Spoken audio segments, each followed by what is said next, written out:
Break तो बाद स्वागत है सारे ही दर्शकों का। खबरों के सिलसिले ਨੂੰ ਅੱਗੇ ਤੋਰਦੇ ਹਾਂ। लोक सभा ਦੇ ਵਿੱਚ ਸਾਬਕਾ ਕੇਂਦਰੀ ਮੰਤਰੀ ਹਰਸਿਮਰਤ ਕੌਰ ਬਾਦਲ ਨੇ ਮਹਿੰਗਾਈ ਤੇ ਡੂੰਗੀ ਚਿੰਤਾ ਜ਼ਾਹਰ ਕੀਤੀ। ਉਹਨਾਂ ਕਿਹਾ ਕਿ ਅੱਜ ਮਹਿੰਗਾਈ ਦੀ ਮਾਰ ਚੱਲ ਰਹੇ ਨੇ, ਹਰ ਵਰਗ ਦੇ ਲੋਕ ਪੈਟਰੋਲ ਡੀਜ਼ਲ ਦੀਆਂ ਕੀਮਤਾਂ ਨੇ ਲੋਕਾਂ ਤੇ ਵਾਧੂ ਬੋਝ ਪਾਇਆ ਹੈ। ਇੱਕ ਗਰੀਬ ਕਿਸੇ ਚੰਗੇ ਹਸਪਤਾਲ ਦੇ ਵਿੱਚ ਇਲਾਜ ਨਹੀਂ ਕਰਵਾ ਸਕਦਾ। ਤਾਂ ਹਰਸਿਮਰਤ ਕੌਰ ਬਾਦਲ ਨੇ ਪੰਜਾਬ ਦੇ ਕਿਸਾਨਾਂ ਦਾ ਮੁੱਦਾ ਵੀ ਚੁੱਕਿਆ। ਹਰ ਚੀਜ਼ ਤੇ GST ਲੱਗ ਸਕਦਾ ਹੈ ਪਰ ਕਿਸਾਨਾਂ ਨੂੰ ਉਹਨਾਂ ਦਾ ਹੱਕ ਕਿਉਂ ਨਹੀਂ ਮਿਲਦਾ। ਤਾਂ ਕਿਸਾਨਾਂ ਦੀਆਂ ਫਸਲਾਂ ਨੂੰ MSP ਤੇ ਖਰੀਦਿਆ ਜਾਏ। ਉਹਨਾਂ ਇਹ ਵੀ ਮੰਗ ਕੀਤੀ। केंद्र की MSP कमेटी से भी उन्होंने सवाल चुकद्या कहा है कि खेती कानून बनाने वाले लोगों को कमेटी दे विच शामिल किया गया। And now next Shrimati Harsimrat Kaur Badal जी। शुक्रिया सर। मैनू इस गल की खुशी है कि 2 हफ्ते कामकाज ठप करके करोड़ों का नुकसान एक्सचेकर का करके अखीर च सरकार ने इस महंगाई के मुद्दे च गल करने का फैसला किया। ਜਿਹੜਾ 17 तरीक इस महीने च ऑल पार्टी मीटिंग 1 नंबर का मुद्दा सीगा कि महंगाई च चर्चा होनी चाहिए है। 2 हफ्ते इन्होंने चर्चा नहीं होने दी, लेकिन मैं बधाई देनी हाँ कि अज इन्होंने इस चर्चा नूं शामिल किया है। सब दोनों पासियां की गल करिए, वड्डी वड्डी गल्लां लोकां नूं सुनन नूं मिलदियां ने। मैनूं दुख होंदा है जब इस पासे दे लोकी कहंदे महंगाई वर्गी चीज़ ही नहीं है तो मखौल उड़ाउंदे ने। मेरा ख्याल गरीब दे तकलीफ दे उत्ते नमक छिड़कण दा काम कर रहे हैं। कहते कांग्रेस आंदी है, कहते किसाना कर्जा माफ कर कर नौकरी करके कदे पंजाब च सरकार, कदे मध्य प्रदेश से, कदे राजस्थान से, ते कदे आ जाते हैं जेडे कहते कि 75 साल आज़ादी दे किसानी दा डबल इनकम डबल की जाऊगी, उन्हों की आय दुगनी की जाऊगी। 2015 च इन्हों का दावा सीगा।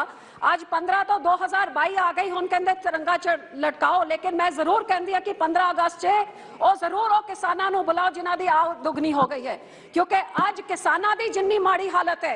मैं उस सूबे तो आंदी हाँ जिथे इन्होंने अपनी पीठ थपथपा के बार बार कहा सी गरीबों को राशन देंगे, गरीबों को राशन। ये राशन जे तुसी गरीबों को पहुंचा रहे हो, जे कोविड के समय थोड़ी सारी अर्थव्यवस्था खत्म हो गई सी, वो किसानों की बदौलत जेडे लोगों का ढिड भरिया ते उस किसानों दे विच सब तो वड्डा उस भंडार च अन्न भंडार पंजाब के किसान भरते सीगे।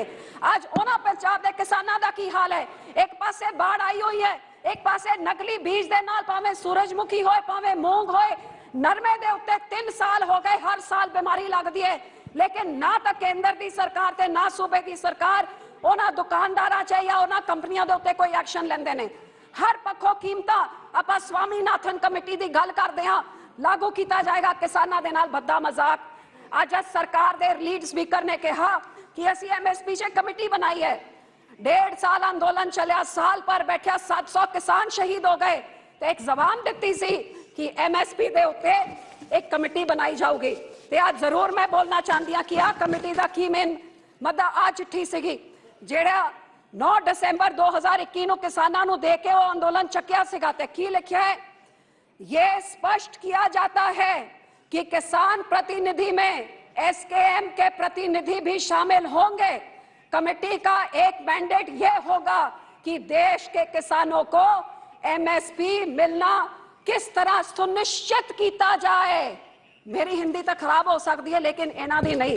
लेकिन हैरानी की गल कि हुण जद गज़ट आंदा है 2022 च ते ओनू बदल के की कर दिता जाता है 26 दे 26 मैंबर हो जेडे काले कृषि कानून दी वकालत करते सी। ते अज उन्हां किसानां ने तो थोड़ी उस कमेटी नूं नकारता, क्योंकि वो कमेटी कहती है to make the MSP more effective and transparent. ते कित्थे जाए किसान? तुसीं कहंदे महंगाई नहीं है, महंगाई दी जे मैं गल करन लग जा तो बहुत लंबा चौड़ा हो जाऊगा। मैं सिर्फ इन्ना ही पूछना चाहती हाँ कि अज की कीमत है कि डीजल दी, की कीमत हैगी बीजा दी, की कीमत हैगी जेड़ी दवाइयां दी, हर चीज़ की कीमत दुगनी हुई है। ते जब डीजल ते पेट्रोल की कीमत दुगनी होती है, ट्रैक्टर चलाना मुश्किल हो जाता है, उसकी कीमत दुगनी हो जाती है, इनपुट कॉस्ट सारी वध जाती है। लेकिन इनपुट कॉस्ट जो फैसला करते हैं वो कीमत तो 100% वध गई ने पिछले 8 साल च। ते मैं इस सदन नूं दसना चाहती हाँ कि जेड़े किसान अन्न भंडार नूं भरदे ने वो किसान दे ढिड च इहो जी लत की जब MSP वधदी है वो कल्ले 2% वधदी है। डीजल पेट्रोल बीज खाद यूरिया DAP सारा कुछ 100 गुना वधदा है, लेकिन MSP कल्ले 2% वधदी है। एक किसानां दे नाल गरीबां दे नाल भद्दा मजाक नहीं हैगा तां की हैगा।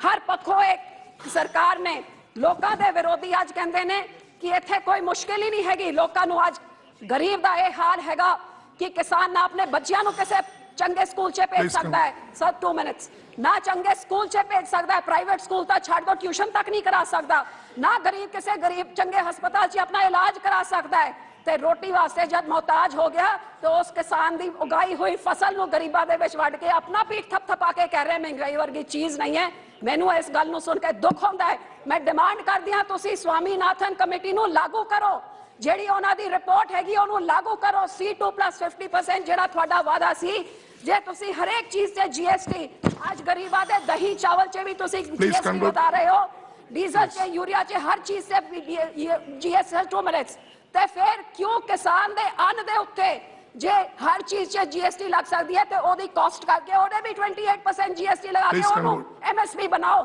ਤਾਂ ਕਿ ਕਿਸਾਨ ਨੂੰ ਵੀ ਆਪਣਾ ਹੱਕ ਮਿਲੇ ਬੜੀ ਅਫਸੋਸ ਦੀ ਗੱਲ ਹੈ ਕਿ ਇਹ ਸਰਕਾਰ ਕਹਿੰਦੀ ਮਹਿੰਗਾਈ ਵਰਗੀ ਕੋਈ ਚੀਜ਼ ਨਹੀਂ ਹੈ ਗਰੀਬ ਦਾ ਜੀਣਾ ਔਖਾ ਹੋ ਰਿਹਾ ਹੈ ਤੇ ਇਹ ਸਰਕਾਰ ਆਪਣੇ ਆਪ ਦੀ ਵਾਹਵਾਹੀ ਲੁੱਟ ਰਹੀ ਹੈ ਫੋਕੀ ਵਾਹਵਾਹੀ ਬਹੁਤ ਇਸ ਗੱਲ ਦਾ ਦੁੱਖ ਹੈ ਮੈਂ ਉਮੀਦ ਕਰਦੀ ਹਾਂ ਲੋਕਾਂ ਦਾ ਬੋਝ ਘਟਾਉਣ ਵਾਸਤੇ सरकार कोई ठोस उपराले करे। Thank you. 10 दिन बर्बाद करके 150 करोड़ का नुकसान करके तो आज चर्चा इन्होंने अलाउ की तो इनको शुक्रिया करना चाहिए क्योंकि हाउस चलाना इनका दायित्व होता है और जो महंगाई जैसी चीज़ में आप चर्चा नहीं करने देंगे तो हाउस तो चलेगा नहीं क्योंकि लोग हमसे वापस जवाब मांगेंगे। लेकिन मुझे दुख इस बात का हुआ कि जितने भी रूलिंग पार्टी के जो बोले उनके हिसाब से तो महंगाई है ही नहीं देश में और वित्त मंत्री जी का जवाब भी यही है कि सब कुछ अंडर कंट्रोल है। तो मुझे लगता है कहीं ना कहीं ये हमारे लोगों के साथ इतना भद्दा मजाक है क्योंकि आज नोटबंदी के बाद GST के बाद कोविड के बाद कैसे बिजनेसेस बंद हो गई हैं आज किसान के ऊपर कैसी मुश्किल आई है पेट्रोल डीजल यूरिया खाद बीज बाढ़ सबकी इनपुट चीजें सब बढ़ गई हैं और उसकी बांह पकड़ने वाला कोई नहीं। और आपने एक MSP की कमेटी बनाई अपने 26 चेहते डाल के जो काले कानूनों की वकालत करते थे जिसको आपको वापस लेना पड़ा तो वो किसान ऐसे कहाँ आप सब अपना पीठ थपथा हम गरीबों को राशन बांट रहे हैं भैया वो राशन आपको बांटने लायक बनाया जिस किसान ने उस किसान की MSP क्यों नहीं आप लीगलाइज करते हैं ताकि उसके हाथ में 2 पैसे आएंगे तो इकोनॉमी चलेगी। लेकिन उसकी तो कोई किसान की तो बात तक नहीं करी पता नहीं आंकड़ों में कहा मुझे घंटा भर में किसी चीज का जवाब नहीं मिला। बहुत दुख होता है कि जब सरकार को लगता है कि महंगाई है ही नहीं आज देश में मेल न्यूट्रिशन बढ़ी है मुझे लगता है सबसे ज्यादा मेल न्यूट्रिशन शायद गुजरात में ही है मेल न्यूट्रिशन बढ़ी है। औरत जब महंगाई बढ़ती है अच्छी सेहत सहूलतें लोग नहीं अफोर्ड कर सकते अच्छे स्कूल अच्छी ट्यूशन कुछ नहीं अफोर्ड कर सकते खाने पीने में कटौती करते हैं मेल न्यूट्रिशन बढ़ती है सबसे पहला असर बच्चियों पे और औरतों पे पड़ता है जिससे आने वाले बच्चों पे पड़ता है। तो अब सरकार जो कहे कि महंगाई कोई मुद्दा ही नहीं है जब पेट्रोल की डीजल की सीमेंट की खाने पीने की अब यहाँ तक आप देखिए कि चावल दाल गेहूं इस पे भी GST लग रहा है तो जो इन सब चीजों पे GST लग रहा है तो क्यों किसान के स्वामीनाथन कमीशन उनका एक्चुअल कॉस्ट प्राइस C2 + 50% करके उस पर भी 28% GST लगा के तब उसका MSP आप क्यों नहीं आप मुकम्मल करते हैं। तो हर बारी गरीब ही मरता है पिसता है और यहाँ पे सिर्फ ये नहीं पता लगता कि आगे इसको घटाने का आपका क्या रोड मैप है। जे तू मैं ही करनी है कि आपके टाइम में ऐसे था अब ऐसे है तो फिर उनको हटाया क्यों जे यही कुछ आके भी सुनना है। बहरहाल इस बुलेटिन में इन्ना ही दो इजाजत है बड़े रहो PTC न्यूज़ नाल धन्यवाद।